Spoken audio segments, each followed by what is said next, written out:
গঙ্গার পানি বন্টন চুক্তি বাস্তবায়ন সহ বাংলাদেশ ও ভারতের মধ্যে অভিন্ন ৫৪টি নদী নিরীক্ষার কাজ করে থাকে দুদেশের যৌথ নদী কমিশন জেআরসি।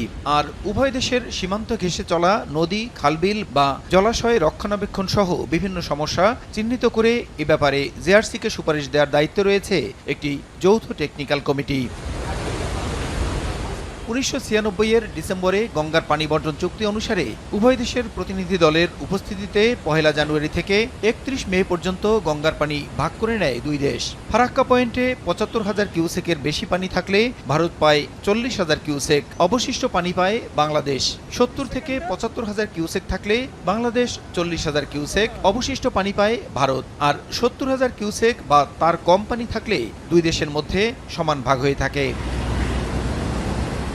আগস্টে পট পরিবর্তনের পর ভারত বাংলাদেশের টানাপোড়েনের মধ্যেই প্রায় ২ বছরের ব্যবধানে গত ৭ মার্চ কলকাতায় অনুষ্ঠিত হয় জেআরসির টেকনিক্যাল কমিটির দুদিনব্যাপী বৈঠক। ফারাক্কাবাদ পয়েন্টে গঙ্গার পানি প্রবাহ সরেজমিন পর্যবেক্ষণও করেন কমিটির সদস্যরা। তবে বৈঠকের গুরুত্বপূর্ণ বিষয়ে চিহ্নিত করে একটি কার্যবিবরণী তৈরি হলেও এতে সই করতে রাজি হয়নি ভারত।